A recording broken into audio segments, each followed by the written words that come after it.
For anybody who has listened to me talk about series outside of Black Clover as of recent, they know that I have been very much hyped on the new Jump series, Ultimate Exorcist Kiyoshi. And for the most part, out of the new Jump series in the last year or so, this has been my favorite.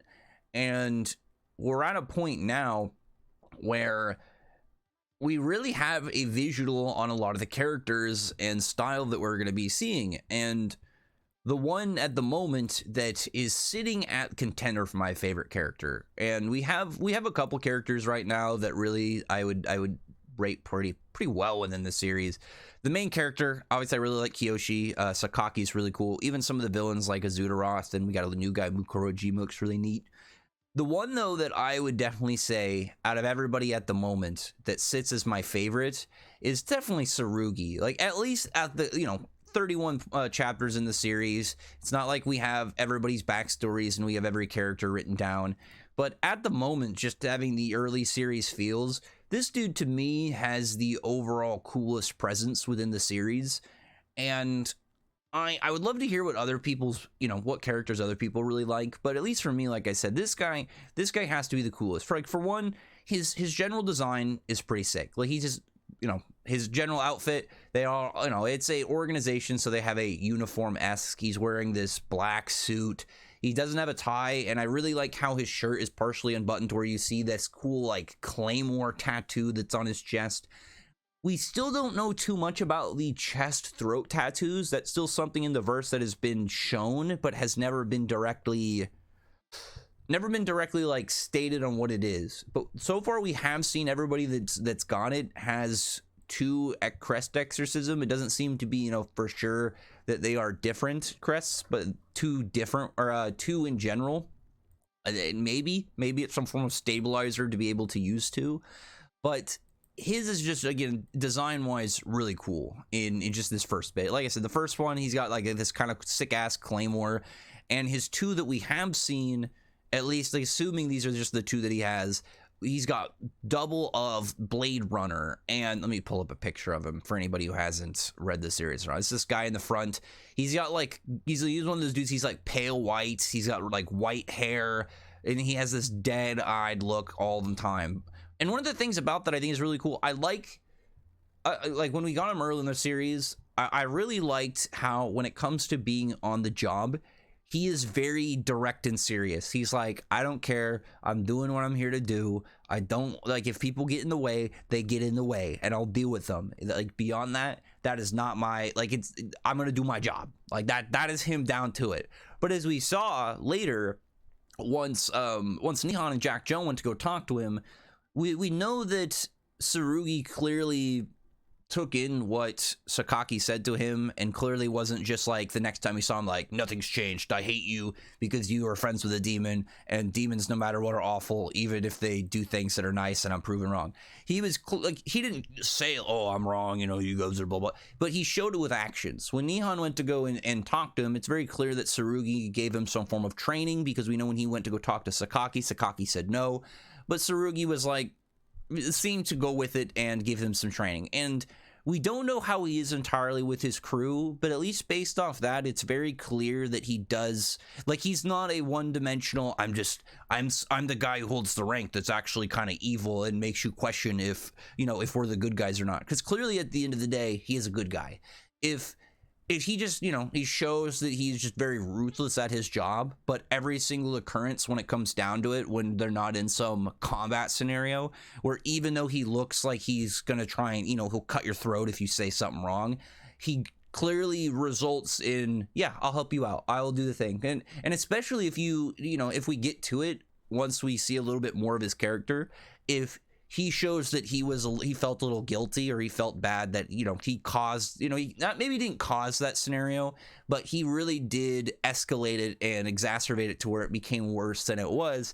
And, Sakaki was pissed off at him. Kiyoshi got pretty well hurt, just trying not to start a real fight, but just trying to end the conflict.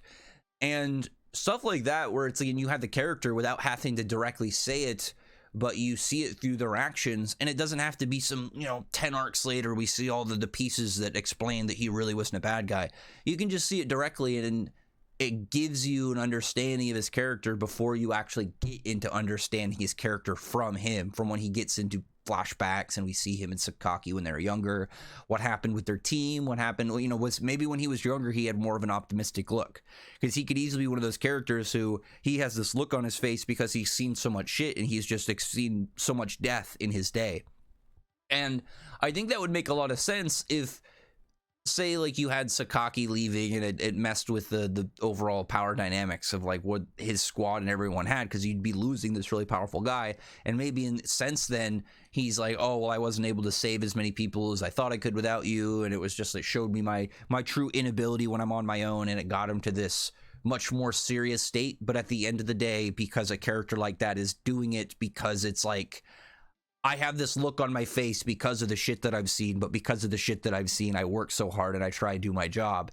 So his core, at the core of it, he isn't doing it for some malefic reason or some reason that is outside of a benevolent means. He's just a result of, you know, the work environment. And it makes sense of why, when it comes down to it, he's willing to help people. Again, not even in his squad, but somebody who comes to him and asks him for help to do more and to be able to pull their weight more. I think that would make a lot of sense for his character to be like, yeah, I can see the want to do that, especially if it's like at a point, even if when he was at this, like, if he sees himself a little bit and it's like, even if it's like, oh, I was much more capable, I just wasn't as capable, but this guy who clearly isn't very strong wants to do stuff and wants to be able to contribute, and you know, you would just be able to get a really strong character moment out of that. I'm hoping we get it, because he's seemingly first up out of the big fights when it comes to the cross paladins for the Black Parade. I really am excited for the next couple chapters and to see more into his character. I wanted to just put out a first bit because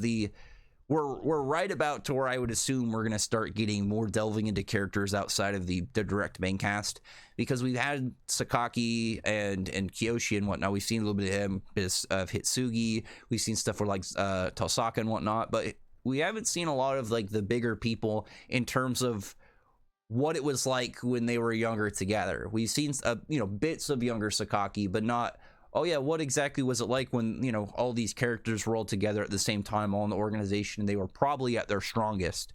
And it's another question of like, is, you know, what was it like once they left? What was it like, you know, for characters like someone like Tsurugi, who I would imagine probably was really confused and pissed off that, you know, somebody that was a big deal just ditches and goes to open up a restaurant and then deals with like much smaller scale stuff without, you know, having the full detail or understanding of it, especially in a scenario where he's now heading to lead the strongest squad and he's got to probably pick up a lot of things.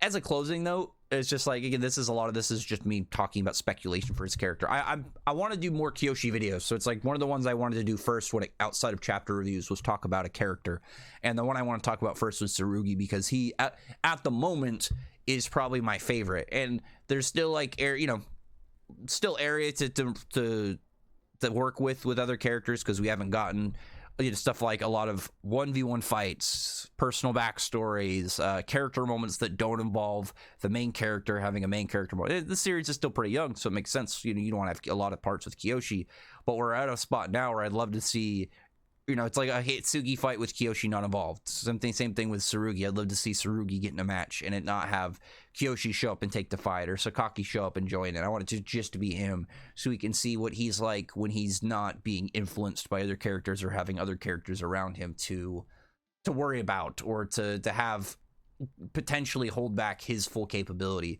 and to see what he's like when he is in a full combat scenario. What is he going to be focusing on? Is he a character that's just going to be like one of those silent, as he seems to be, swordsman types, where he's going to just be looking around his opponent, trying not to buy into trash talk, maybe making very small subtle quips just to throw him off and to pique arrogance? I don't know.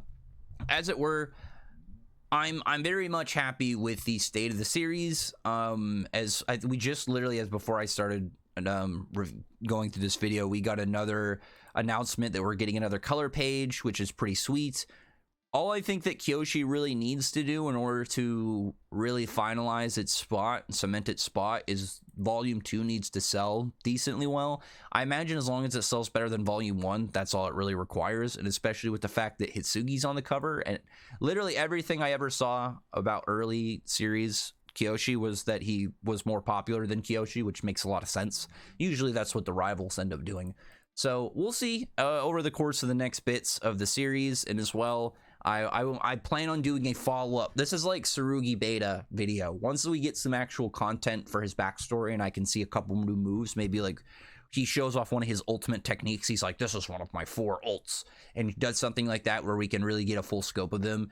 I'm going to do a follow-up on that and then do one on each of the squads, because I generally really want to go into each of these crews. I really am a fan of, and this is something I'll just end it with. I'm in contrast to, say, Black Clover. It's like when you compare it like Fairy Tail, like all the guilds, you can honestly just, you can have a bunch of fodder in there and you know, different guilds, and then pluck the ones that are going to be good, because you can easily just say, oh, this guild has this many people, and have some fun little ones. But it's like, really, you only got like 1 or 2 that are relevant into ongoing events of what happened at the time. Black Clover's problem when it came to the squads, it felt like almost every other squad was non-existent except for the Black Bulls, and half the Black Bulls and some of the Golden Dawn, but then eventually the Golden Dawn got slaughtered. So it's like, yeah, it's just pretty much the Black Bulls now.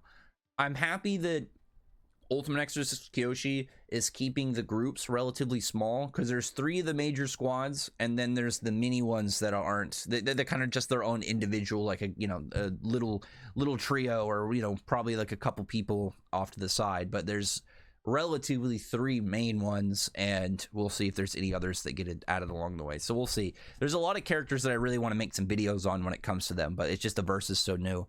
So we'll talk about it on the next one. Bye.